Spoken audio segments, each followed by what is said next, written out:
Alright, so the trailhead for this hike is Prairie Dog Central.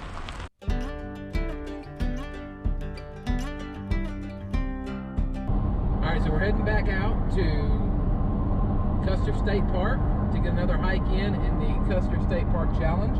It's a little backwards. Amanda's driving, which is weird. So I'm over here in the passenger seat. So we're heading out to hike on the Centennial Trail. So this is one of the medallions this year for the Custer State Park, but the Centennial Trail is I don't remember. I think it's 108 miles. I don't know. I will definitely link the video when we went to Bear Butte and found out exactly how many miles it is, so I'll make sure that that's up there. You could just put a link to the trail rather than showing where you were correct, but we know you can't do that. So the Centennial Trail runs north and south through South Dakota, and so this is just a portion of that trail. So we'll be hiking from the Highland Trailhead out to the Medallion, and then we'll be hiking back to the vehicle. So it's a little something different. We haven't done any of the Centennial Trail except what was at the end with Bear Butte. Right. So we haven't really seen much of the Centennial Trail, so I'm kind of looking forward to kind of getting a sense of what that looks like. We've been on the Mickelson, and we know what it's like and how it's maintained, but I don't really have a concept of what the Centennial Trail looks like. Well, and also it starts at the very bottom of Custer State Park, and we have never been that far down, and it touches Wind Cave, right? It's not Jewel, it's Wind, right?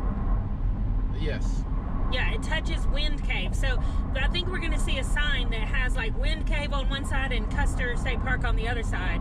So it'll just be a different place that we've never been before, but still inside Custer State Park. So as we are heading towards our hike today, we have found a little Prairie Dog Town. I love Prairie Dogs. All right, so Prairie Dogs are awesome. But most of the time, whenever you see something like this, it's where everybody's pulled off. So if you want to come in, I guess, see Prairie Dogs and not have to deal with other people. Look at that one in the ditch. This is a good spot. Is that his back? He is not moving. What's up, dude?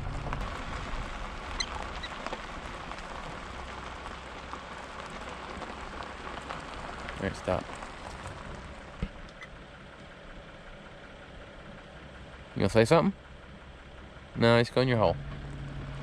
We made it to the trailhead, and it's talking about the Centennial Trail. And in the parking lot are more prairie dog holes, burrows, I don't know what you call them. And you can hear them everywhere.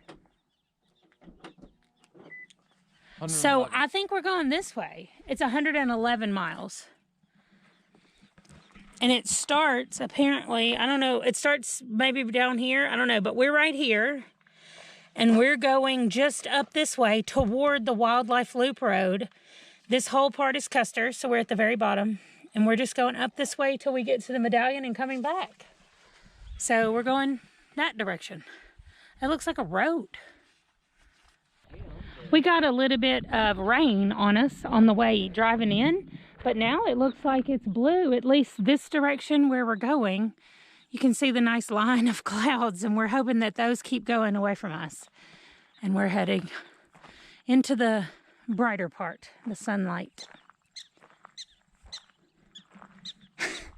These prairie dogs are not happy with us interrupting their nighttime. All right, so this way is north. Right, I mean, you see the trail where it used to be,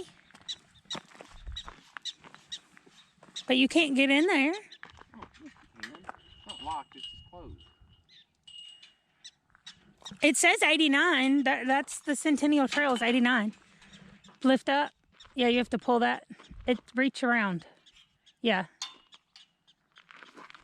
Like from the top where your head is. Doesn't that lift up? Okay, we're trying to figure this out. The Centennial Trail is trail number 89. Yeah, that's it, like that. And that sign right there says 89. So, we're going in. Like, that means we're walking through this Prairie Dog Town, straight up through it. Centennial Trail. Here we go. Also, we're just going to be quiet while we walk and listen to all the noises that the prairie dogs make.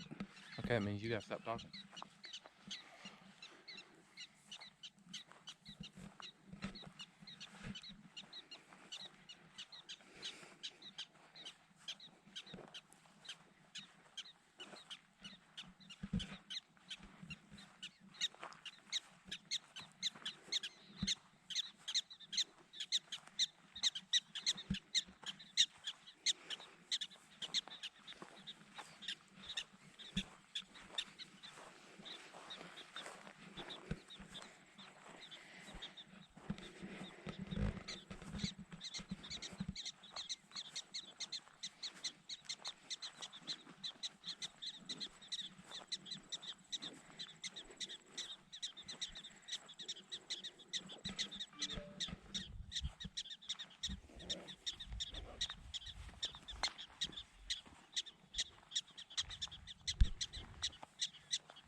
He noticed at the last minute that we were here. He went, oh. Okay. First of all, a lot of buffalo hang out here. It's just filled up with buffalo patties. I wonder if they walk across this bridge. Doubtful.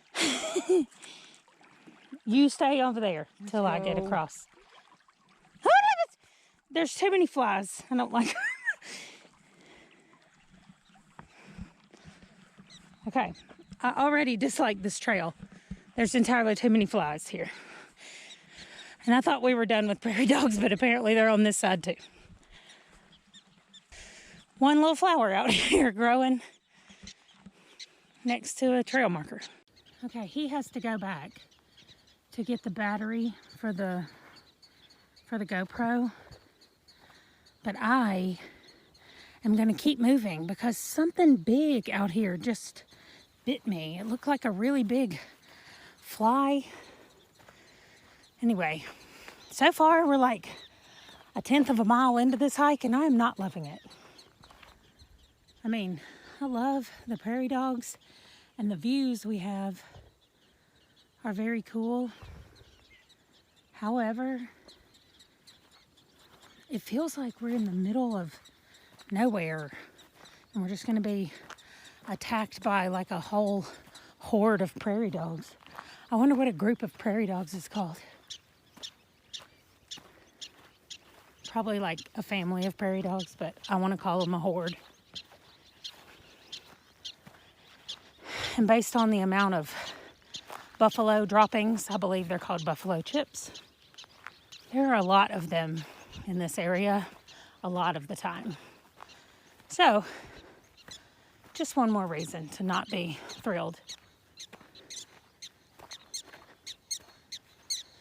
Okay. Wow, they are very loud.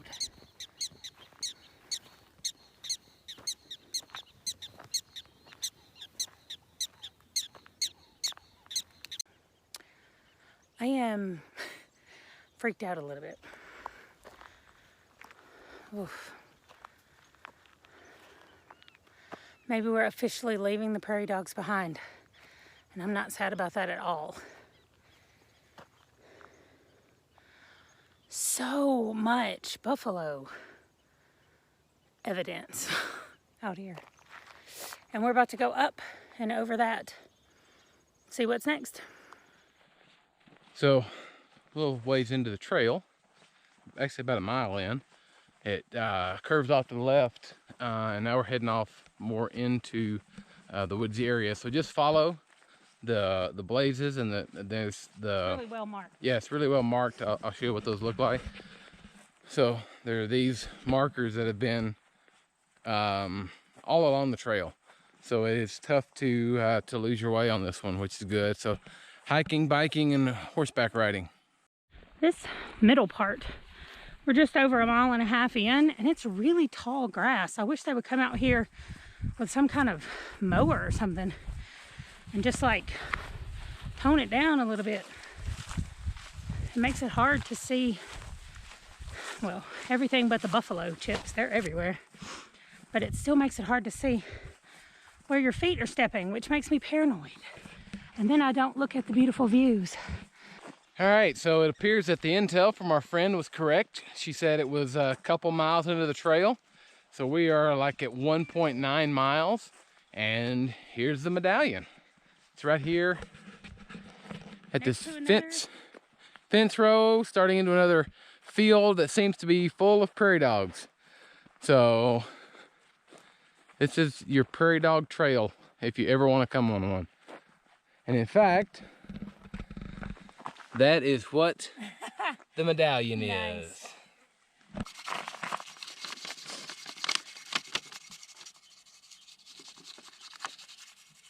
Okay, that's good. Good Lord. I know, my face is red, I'm sweaty, and I shouldn't be because it's overcast. We're about to start on our way back, and I just have a few things to say right quick. Number one, prairie dogs are loud. Number two, wherever there are prairie dogs, there are flies. So, and like little stinging, big stinging flies. Because we didn't have them anywhere else on the trail. But they're here in this Prairie Dog Town, and they're back there at that Prairie Dog Town. Prairie Dog Town? I don't know, I can't say that. What do you think a group of prairie dogs is called? A herd? I don't know.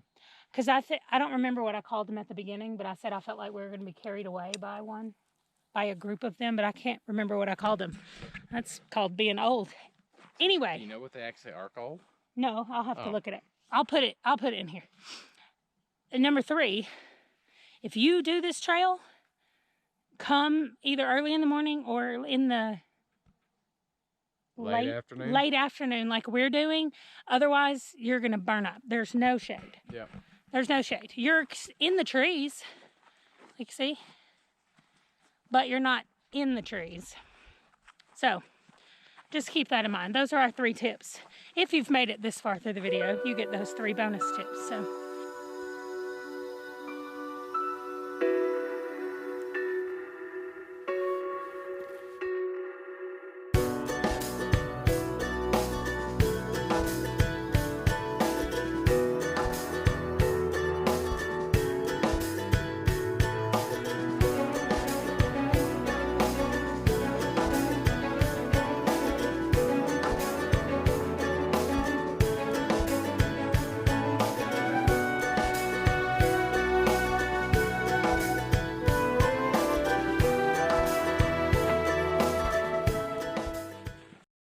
So we found a snake. We found a snake, and I screamed, "Woo, snake!" So at least it was English that she said. There it goes. You scared it. Well, you didn't want him to come near anyway. I sure didn't. Woo! Yeah. So we've made it back to the Prairie Dog Village on the beginning of the trail that we started on, and back to our car. We had a little bit of excitement the last mile where we saw the snake. And then some of us continued to be freaked out by everything that touched our legs after we saw the snake. Everything just looked like a snake after a certain point. And now I'm just done. I'm ready to get in the car where there are no snakes. And also, there are no bathrooms out here. There are none. So come prepared for that. Yeah. But it was a really nice hike, especially late afternoon. Midday, it'd be hot out here. Apparently snakes come out. I anticipated more wildlife being the time of day and how many we saw driving in. Really didn't see any wildlife. Yeah, so we saw a deer, right? One deer. Yeah, and a squirrel. Yeah. So, and of course all the prairie dogs. On the way in, we saw tons of deer just in the park. So I kind of expected to see more deer too, but listen now, there is a large animal somewhere behind us that we keep hearing. How's it sound? I'm not doing that. It's making like a huffing sound. Thanks for joining us, guys. Make sure and... It's going to sneak up behind us. Well, I'm sorry, I'm freaked out. Don't forget to click down at the bottom and subscribe so you don't miss any videos. And come back next week where we tell you a whole bunch of free things to do in Rapid City. Bye, guys.